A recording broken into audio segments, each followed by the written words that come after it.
Hussain Malik, president Jammu and Kashmir government employ joint action committee आर। आज का जो मेन मुद्दा और मकसद जो प्रेस कॉन्फ्रेंस का है, एम्प्लॉयज़ के तो बहुत सारे मुद्दे हैं, लेकिन सबसे अहम मुद्दा जो इस वक्त है, जो आर्जी मुलाजम all type of daily wagers हैं, जिनको पिछले 25 साल से जिस तरह आटे को चक्की में पीसा जाता है, इस तरह इसको पीसा जा रहा है। जितनी पिछली सरकारें आईं उन्होंने भी इनको धोखा दिया।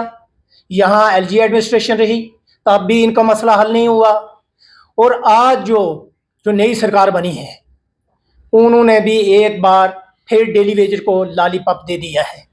मैं ये कहना चाहता हूँ, अगर जम्मू कश्मीर के अंदर डेली वेजर जो है वो प्रोटेस्ट करता है, पीसफुल प्रोटेस्ट कर रहा होता है, तो यही सरकार उस पर, चाहे वो एलजी एडमिनिस्ट्रेशन की बात करें या यहाँ की सरकार की बात करें, उन्होंने उन पर लाठीचार्ज क्यों की?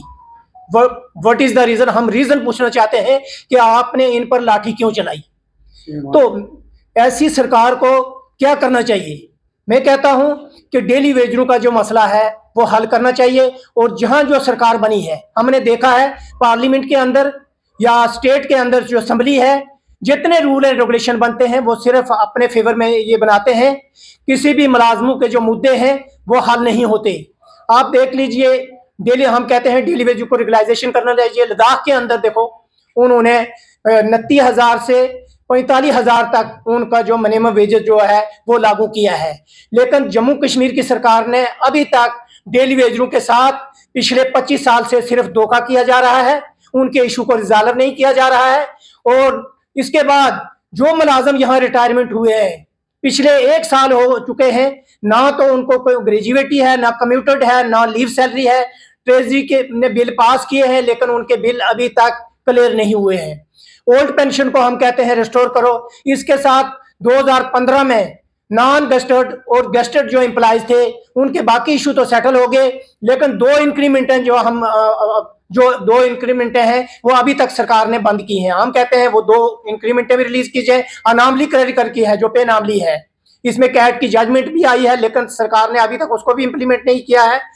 तो इसके साथ इंक्रीमेंट है, 2 इंक्रीमेंट है। ज्योति सेक्रेटरी जो क्वालिफाई करता था वो भी इन्होंने बंद कर दी। ऐसा तो 333 जो निकाला। हम कहते हैं 2 इंक्रीमेंट भी रिस्टोर किया जाए। ये जितने भी मुद्दे हैं मुलाजमों के, ये जेन्युइन मुद्दे हैं। इसके साथ SRO 43 के तहत हम चीफ सेक्रेटरी साहब को मिले, बहुत सारे केस, 4-5 हजार केस तो उन्होंने जो है वो SRO 43 का उनका ऑर्डर हो चुके हैं, और कुछ केस जो बचते हैं अभी, हम अपील करते हैं कि SRO 43 के तहत भी जो केस है या 120 में, उनको भी उनके ऑर्डर किए जाए ताकि वो फैमिली उनकी परेशान न हो। तो मैं एक बार फिर यहाँ जम्मू कश्मीर की सरकार को अपील करता हूँ, चाहे वो LG एडमिनिस्ट्रेशन है या यहाँ की सरकार है, कि मुलाजमों के साथ जो है, मुलाजमों के मसले जो हैं उनको प्रायोरिटी बेसिस पे हल करने चाहिए। अगर सरकार इन इशू को रिजॉल्व नहीं करती, आने वाले दौर में बहुत बड़ा आंदोलन होगा और डेली वेजरों के साथ शाना एम्प्लॉय जॉइंट एक्शन कमेटी आज शाना बशाना चलेगी जब तक इनका इशू रिजॉल्व नहीं होगा।